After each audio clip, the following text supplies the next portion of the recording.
네, 안녕하세요. 구장 공부할 건데 오늘 블렌디드라서 제가 그때 안경을 썼어요. 책을 읽으려고. 구장은 책 보고 책을 읽어가면서 정리를 하도록 하겠습니다. 저는 비디오를 끄겠습니다. 여러분들이 책을 준비하세요. 네, 구장입니다. 학교 수준 교육과정과 자유학기제, 그다음에 고교 학점제예요. 2022 개정의 이슈였죠. 네, 책 읽어가면서 설명을 드리도록 하겠습니다. 자, 그 학교 수준 교육과정이라고 하는 거는 교육과정의 수준을 나눌 때 학교 수준 위에 지역 수준 위에 국가 수준이 있었잖아요. 그래서 이제 그 교육과정의 레벨이 누가 결정하냐, 어느 단위에서 계획을 하느냐에 따라서 국가 수준, 그게 2022 개정이에요. 그다음에 지역 수준은 뭐 부산시 교육과정 편성 운영 지침 이런 것이고, 그다음이 그 학교 수준 교육과정이라고 하는 게 이제 학교 단위에서 학교의 교육 계획을 하는 거죠. 아, 이렇게 되면 화면은 뭐가 나오나?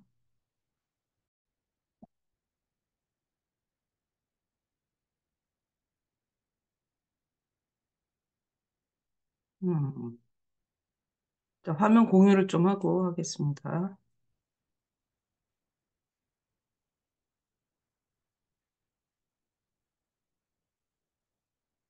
자, 이렇게 하면, 이렇게 하고 수업을 합시다. 학교 수준 교육과정 설명하겠습니다. 교재 220쪽을 보면 학교 수준 교육과정의 개념과 필요성. 자, 교육과정이 결정되는 사회 체제를 교육과정 체제, 시스템이라고 하면 그 교육과정 체제가 여러 수준이 존재한다. 이건 이미 이제 학습을 한 거 아니에요.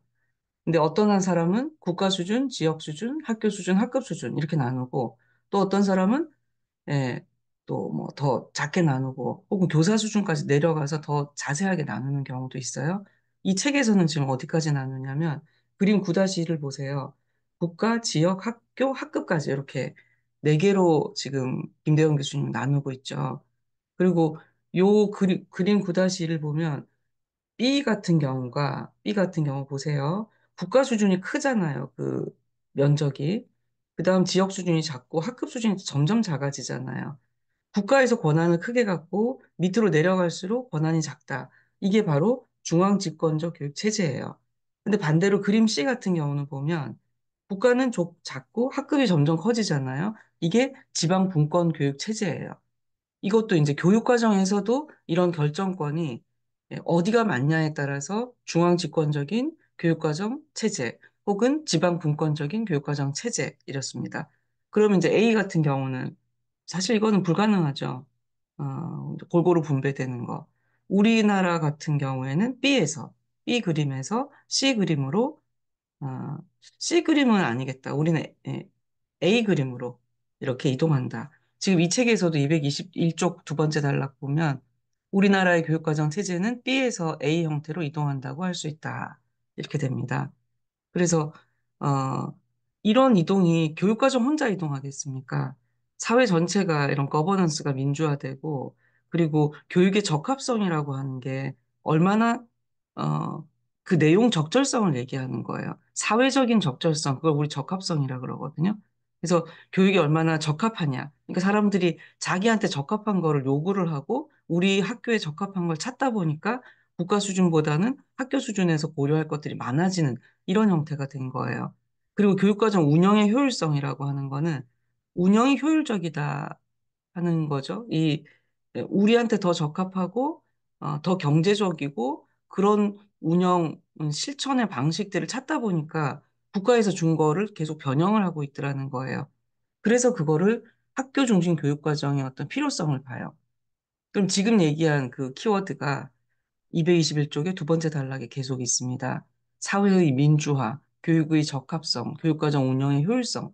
이거를 학교 중심 교육과정은 지향한다. 영어로 보면 School-Based Curriculum. 그리고 School-Based Curriculum Development. 그래서 C, B, C. 그리고 거기에 Development까지 치면 D. CBCD, CBCD 이렇게 약어로 많이 씁니다. 네. 자, 스킬백은요, 학교 중심 교육과정 개발을 학생들의 학습 프로그램을 학생이 다니는 교육기관에서 기획하고 설계하며 실행하고 평가하는 과정. 이렇게 정의를 했습니다. 또 사바는 학교 중심 교육과정 개발을, CBCD는 학교 바깥에 의해서 강제되기보다는 학교와 학교가 속해 있는 지역사회 속에서 교육과정에 관한 계획 설계 운영 평가와 관련해서 의사결정이 이루어지는 과정, 이렇게 보았습니다. 그래서 우리나라에서는 학교 교육과정이 어떤 용어로 쓰이냐면 그 학교 수준 교육과정, 또 단위학교 교육과정, 개별학교 교육과정, 학교 중심 교육과정 용어가 뭐 조금씩 달라요. 네. 자, 이런 학교 중심 교육과정은 이제 민주주의의 산물, 네. 그리고 획일적일 수밖에 없는 중앙 집권적인 교육과정 체제에서의 어떤 비효율성을 줄이는 고자 하는 그런 노력, 이런 맥락에서 좀 정치적인 의미도 가지고 있습니다. 음. 자, 우리 책에서는 제일 밑에 글 보세요. 학교 수준 교육과정이라는 용어를 주로 사용을 하고, 어, 꼭 그 학교 중심 교육과정에서 개발이라는 거를 할 때, 학교 중심 교육과정 개발, 이제 이 용어를 따로 구분해서 사용하겠다. 근데 통상은 그냥 학교 중심 교육과정 이렇게 얘기하겠다라는 얘기입니다. 그러면 교육부에서 얘기한 거 봅시다. 교육부는 2008년입니다. 학교 수준의 교육과정을 다음과 같이 규정하고 있습니다. 학교 수준 교육과정은 국가 수준 교육과정의 기준과 이게 이제 국가교육과정, 2022 개정 교육과정 이런 것처럼 시도 교육과정 편성 운영 지침 이게 지역교육과정이죠. 이거를 근거로 지역의 특수성과 학교의 실정 및 실태에 알맞게 학교별로 마련한 의도적인 교육 실천 계획입니다. 이해되죠? 즉, 학교의 교육과정은 학교가 수용하고 있는 학생에게 책임지고 실현해야 할 교육 목표, 내용, 방법, 평가 등에 관한 실천 가능한 구체적인 실행 교육과정이고, 특색 있는 당해 학교의 교육 설계도이고, 상세한 교육 운영 세부 실천 계획이라는 겁니다.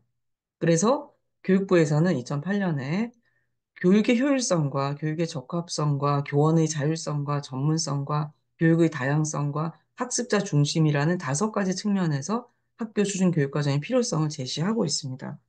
이게 이제 아마 함수곤 그때 하여튼 뭐 교육부에 계실 때일 거예요. 그분이 쓴 레퍼런스로 기억을 합니다. 첫째, 교육의 효율성은 effectiveness입니다. 효율성을 높이려고 학교 교육과정이 필요하다. 이 말은 학교 교육과정이 이제 만들면 국가 수준 교육과정을 우리 학교 실정에 맞춰가지고 카스터마이징 할 거 아니에요. 그 카스터마이징이 우리 학생이 필요로 하는 그건 이제 실태라 그러죠. 현황에 적합하게 우리 학생들이 뭐가 필요한가 이렇게 에, 카스터마이징 할 수 있잖아요. 그래서 전국 공통의 일반적인 기준이 국가 수준 교육과정이라면 그거를 들고 와서 그대로 적용을 하게 되면 우리 학생한테 안 맞잖아요. 그래서 우리 학생들에게 맞게 조금 더 개별화하고 다양화하고 그러려면 자율화가 당연히 들어가겠죠. 그거를 만들기 위해서 학교 수준 교육 과정이 필요하다.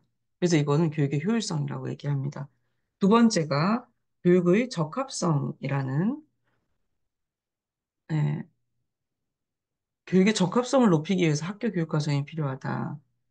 지역이나 학교의 특수성, 교육의 실태나 학생, 교원, 학부모의 요구와 필요에 반영해서 당해 학교의 교육 중점을 정하고 그게 학교 교육의 적합성을 높인다. 적합성이라면 앞에도 설명했는데 수터블하다, 수터블. 딱 맞다. 옷도 수트 있지, 수트. 수트는 헐렁하게, 물론 뭐 패션에 따라 다른데, 수트가 보면 몸에 딱 맞게, 그래서 맞추잖아요. 남자들 보면 그 정장. 그 수터블하다, 딱 맞는다. 내 몸에 맞게. 그래서 국가 수준에서 뭐 옷을 하나 사왔어. 그걸 내 몸에 맞추는 게 적합성이에요.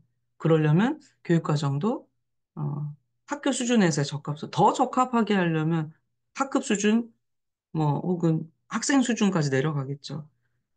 근데 이제 학교 수준 정도. 그냥 맨날 계획만 하고 있을 수 없잖아요.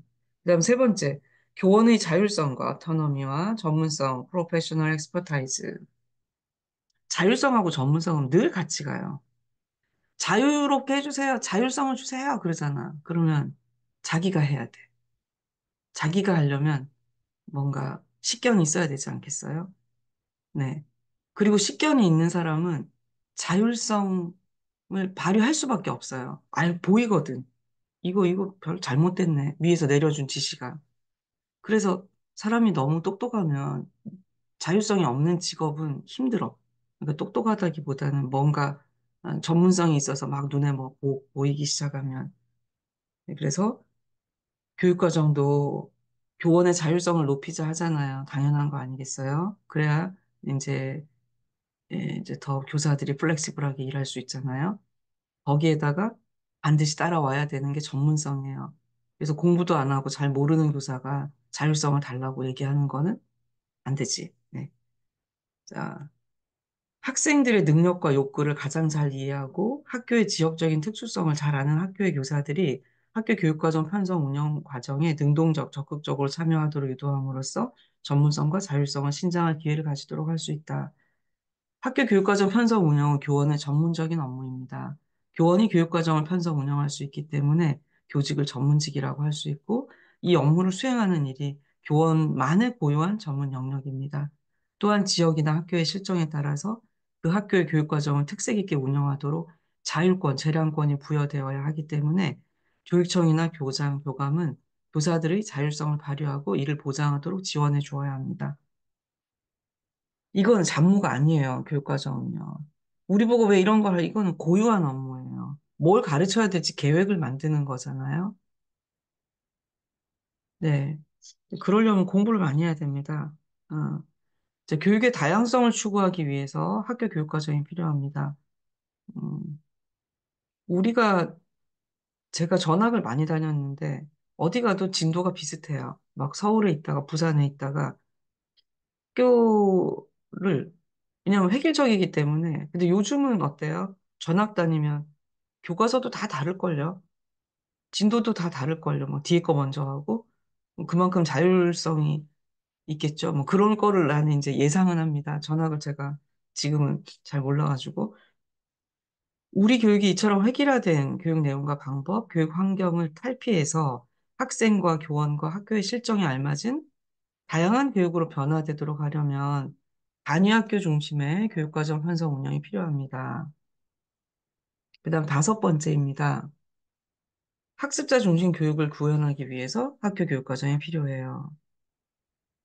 학습자 중심이 되려면 학습자 개개인의 잘하는 거, 적성, 능력, 할 수 있는 거, 흥미, 인터레스트, 관심과 흥미는 같은 거죠. 인터레스트죠. 장래 진로에 따라서 개인차가 있다.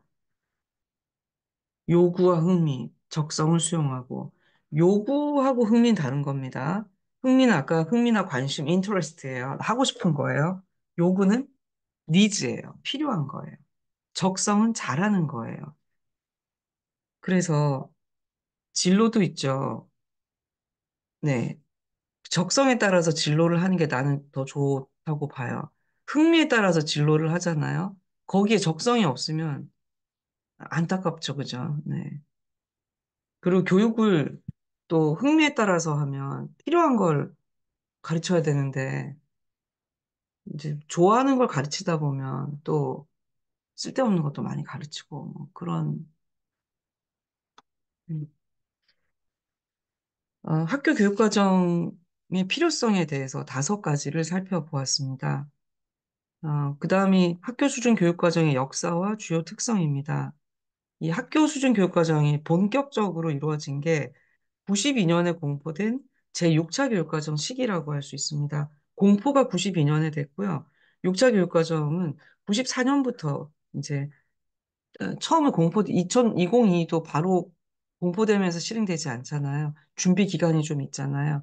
그래서 94년부터 실행이 되었습니다. 이때 6차 교육과정이 개정의 중점, 포커스가 뭐였냐면 교육과정 결정의 분권화, 교육과정 구조의 다양화, 교육과정 내용의 적정화, 교육과정 운영의 효율화, 이 네 개였습니다. 그래서 이제 분권화라고 하는 그 키워드에 따라 가지고 교육과정 편성 운영이 이제 중앙정부, 시도교육청, 또 단위 학교의 역할 분담을 딱 해서 교육과정에다 딱 박아놨습니다. 그게 6차 교육과정이에요. 그래서 5차 교육과정 때도 이제 그 뭔가 5차 교육과정 때 교육과정 통합이라는 것이 등장을 하면서 그 통합을 하려면 그 국가 수준에서 모든 걸 다 통합시키지 못하거든요. 하여튼 5차가 중간에 그런 움직임이 있었어요. 근데 그게 국가 수준은 여기까지다. 이런 거를 딱 명기를 안 해놨는데 6차 교육과정에는 국가 수준 교육과정 여기까지다. 그다음에 그 지역 수준은 여기까지다. 학교는 요거까지다. 이걸 명시를 했어요. 그렇게 보면 국가 수준 교육과정은 뭐 국가 수준 교육과정의 기준이다. 전국 공통의 요강이다. 뭐 그런 단어들을 딱 적어놨어요. 예, 그리고 이게 7차 교육과정에 넘어오면서 다음 단락입니다. 97년 12월에 고시된 7차 교육과정. 여기에서 이제 지역 및 학교의 실정과 요구에 부응하기 위해서 교육청과 개별 학교의 교육과정 편성 운영의 자율성을 확대한다. 이런 어떤 구성 방침이 명기가 더 확실히 되고 학교 수준 교육과정의 범위가 더 확장됐던 거예요. 이때 어떤 걸로 확장이 됐냐면 교육과정 2학년하고 3학년이 그 7차 교육과정 때는 국민 기본 공통교육과정 뭐 이렇게 해서 10년간을 국민 기본 공통교육 기간으로 두고 10년 지나고 나면 고2가 되고 고3이 되잖아요. 11학년, 12학년. 그때는 선택 중심 교육과정 체제로 갔어요. 그래서 이게 7차 교육과정에서 그 고2, 고3이 자율성이 더 커지잖아요. 그래서 선택 중심 교육과정이 가고 그때 재량 활동이라고 하는 학교에서 재량껏 할 수 있는 그 시수를 증대시키고 이제 고등학교에도 더 확대하고 또 이때 수준별 교육과정을 적용했어요. 이참 까마득한 옛날인데 에, 학생들의 수준을 구분해가지고 네, 막 교실도 옮기고 막 그랬습니다. 여러분들이 그때 학교를 다녔을 법도 한데 그 다음에 지역교육청 역할을 명시하고 단위학교의 교육과정 편성 운영 지침을 상세화해서 학교 수준 교육과정 체제가 더 강화가 되었습니다. 그 다음에 2007년에 와가지고 이때부터는 7차, 8차 이렇게 안 하고 2007 개정교육과정, 2009 개정교육과정, 2015 개정교육과정 이렇게 한다고 제가 지난주에 설명을 했었어요. 제7차 교육과정에 제시된 교육과정의 이념, 철학, 방향 이거를 계승을 하면서 시도와 학교의 교육과정 자율권을 더 강화를 합니다. 자, 그리고 2002 개정교육과정에서 학교의 실정을 고려한 교과와 창의적 활동 시수를 20% 증강 운영할 수 있게 하고 교과를 집중 이수제할 수 있게 하고 자유학기제하고 고교학점제 제일 이슈죠. 학교 자율시간, 진로 연계 학기 등을 통해서 개별 학교의 교육과정 편성 운영의 자율권을 확대하고자 했습니다. 이게 2007부터 시작을 했고 2002까지 오면서 점점 학교 수준 교육과정의 자율성이 커지고 있다 하는 겁니다. 네. 그 뒤는 이제 외국에서의 학교 수준 교육과정에 대한 논의인데, 요거는, 어, 네. 뭐 여러분들이 읽어보도록 하겠습니다. 네. 그 다음이, 225쪽에 와가지고, 음, 이것도 이제, 네. 뭐 국내외를 다 터해서입니다. 1970년대 이후에 국내외로 전개되어 온 논의와 실천을 바탕으로 학교 수준 교육과정의 주요 특성을 정리하면 다음과 같습니다. 요건 한번 읽어보죠. 첫째, 둘째, 셋째, 몇 가지 있고, 넷째, 다섯째, 여섯째까지 나오네요. 네. 요거는 한번 보도록 하겠습니다.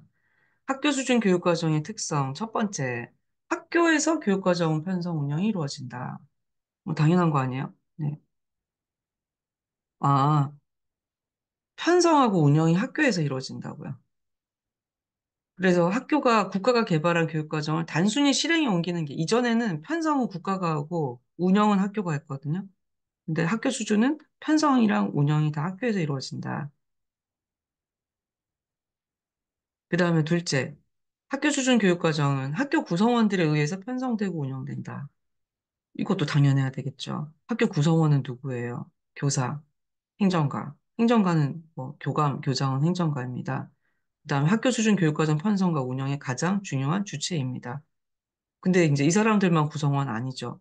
학생도 구성원이고 학부모도 구성원이에요. 그런데 학부모가 구성원인가? 네, 볼 수도 있고 안 볼 수도 있는데, 네, 학생이 미성년이고 이제 의사결정이 잘 모르니까 학부모도 들어가야 되겠네. 그다음 교육 전문가, 학교 바깥의 행정요원, 이 사람들은 구성원들은 아니지만 학교 교육과정에 자문을 해주는 역할을 어, 그러니까 외부에 많이 의뢰를 해야 돼요. 괜찮아요 하고 검증을 하고 확인을 해야 됩니다. 그래서 학교 수준 교육과정이라고 해서 딱 학교 우리끼리만 하는 게 아니고 자문을 많이 받습니다. 받아야 하죠. 근데 보통 외부가 끼면 시간도 많이 걸리고 막 돈도 줘야 되고 그러니까 외부는 약간 진심으로 외부한테 의뢰를 하는 거가 잘 못 봤어요. 약간 구색 맞추기 뭐 이런 느낌? 네. 네, 대학은 외부에 지금 요구를 많이 받습니다. 대학 같은 경우는. 대학은 학교 수준 교육과정밖에 없거든요. 네, 이거는 뭐 다른 때 제가 대학 교육과정 이야기라고 네, 강의를 만들고 있는데, 음, 네, 그때 얘기하도록 하고, 학교 구성원은 창안, 수정, 보완, 선택 등 다양한 수준의 활동을 통해서 학교 수준 교육과정을 편성하고 운영한다. 이게 창안, 수정, 보완, 선택. 이게 점점, 아, 편성 운영의 범위, 수준이 약해지는 거죠. 예. 개발도 하고, 수정 보완도 하고, 선택도 하고, 그럼 교과서는 선택하죠. 그 다음이 어떤 걸 수정 보완할까요? 뒤에 있네. 음, 표가 있네요. 9-1 학교 수준 교육과정 개발 활동. 보면 개발의 대상이 교과 편제, 교과 교육과정, 교수학습 자료, 이 수준들을 자체 개발할 수도 있고, 수정 보완할 수도 있고, 선택할 수도 있네. 교과 편제라고 하는 거는 국어를 선택할 건가 말 건가 이거예요. 근데 국어는 다 선택하라고 국가교육과정에 딱 픽스를 해놨거든요. 그래서 교과 편제는 국어는 자체 개발 못 해요. 그렇지만, 어, 국어 말고 다른 교과목들 있죠. 선택할 수 있는 거. 그런 거는 선택할 수 있어요. 이거는 교육과정 편성표 딱 펼쳐놓고 얘기를 해야 되겠다. 그다음 교과 교육과정이라고 하는 게 국어과 안에서 어떤 내용을 가르칠 것인가, 더 추가할 것인가, 그리고 어떤 내용 중에서 이제 옵션. 교수학습 자료는 이 세 개가 다 되죠. 음, 교수학습 자료는 교과서만 있는 게 아니죠. 음, 이건 이제 이런 걸로 논문을 쓸 때 템플릿을 하면 좋아요. 지금 예를 들어서 뭐 사례 연구를 한다라고 했을 때 한 사례를 두고 어떤 한 학교를 그 학교가 교과 어떤 개발의 대상을 학교 수준에서 자체 개발한 게 있는지, 수정 보완한 게 있는지, 선택한 게 있는지, 그리고 이게 여러 학교를 비교를 해보면 주로 뭐 부산에 있는 중학교들은 학교 수준 교육과정 개발 활동의 수준이 어떻더라, 몇 개를 자체 개발했고 뭐 어떻더라 이런 얘기들이 요 한 표를 가지고도 우리는 논문을 쓸 수가 있는 거예요. 그다음 네 번째 보겠습니다. 학교 수준에서 이루어지는 교육과정 개발은 브래디가 제시한 상호작용 모형을 따릅니다. 그 브래디가 교육과정 구성 요소를 목표, 내용, 방법, 평가 이렇게 보고 목표 모형하고 상호작용 모형이 구성 요소 간의 관계를 달리한다고 봤거든요. 이제 브래디가 정리한 거예요. 어떻게 정리를 했냐면 그림 9-1을 보세요. 목표 모형은 목표에서 쫙 리니어한다 그러죠. 직선형, 선형적 모형이라 그래요. 리니어. 목표 정했으면 경험 선정하고 경험 조직하고 평가하고. 이게 지금 앞에서 우리 계속 봐왔던 거잖아요. 근데 상호작용 모형은 목표를 정했다가 내용을 정하는데, 이것도 목표를 또 다시 조금 또 손보고, 그래서 또 다시 내용을 정하다 보니까 이제 조직하고, 평가하려다 보니까, 또 이게 평가가 힘들어. 또 목표를 조정하고, 왔다 갔다 한다는 얘기예요. 제가 볼 땐 이 상호작용 모형이 맞습니다. 네. 이게 실제로는 이렇게 많이 돼요. 왔다리 갔다리 해요. 네. 그래서 학교 수준 교육과정은 목표 모형대로 안 가고 상호작용 모형대로 간다. 근데 국가 수준의 모형은요, 상호작용 모형하게 되면 대단히 혼란스럽죠. 맨날 뒤집어 이거 못 정할 거 아니에요. 그래서 국가 수준 교육과정은 뭔가 컨트롤 타워가 딱 있어가지고 오랜 동안이지만 각 단계를 심사숙고하면서 천천히 가는 몇 년 걸린다 이거예요. 그 몇 년 걸리는 과정을 전체적으로 보면 목표 모형이 아니면 이거는 의사결정이 안 돼요. 결국은 정치적으로 돼요. 상호작용 모형대로 갔다가는. 장관한테 갔는데 뭔가 뭐 이렇게 약간 까인다 그러죠. 까이고 다시 오고 이렇게 왔다 갔다 해요. 그러면 안 되잖아요. 그래서 학교 수준 교육과정 모형은 상호작용 모형으로 이렇게 간다. 다섯째, 학교 수준의 교육과정은 지역과 학교의 실정을 반영하고 학생들의 요구를 수용한다. 네.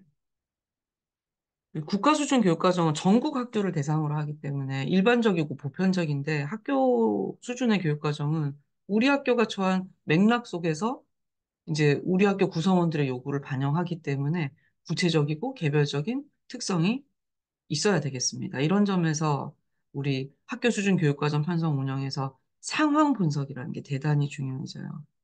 컨텍스트 어널리시스예요. 우리 그 컨텍스트 그 스타플빔의 평가 모형을 보면 CIPP 이런 형태로 가거든요. 그때 C가 컨텍스트예요. 어떤 맥락이냐, 그러니까 현실 파악을 잘해야 현실에 필요한 것도 딱 정확하게 내고, 그거를 가지고 이제 어떤 문제가 있지? 어떤 걸 해결해야 되지? 그래서 이걸 해결하려면 우리가 어떤 자료가 필요하지? 그렇게 해서 이제 솔루션들이 나오는 거거든요. 그래서 학교 수준 교육 과정에서 우리 학교의 어떤 기본적인 컨텍스트를 파악하는 거. 그래서 학교 대내외 요구 분석 뭐 이런 것들이 대단히 중요해집니다.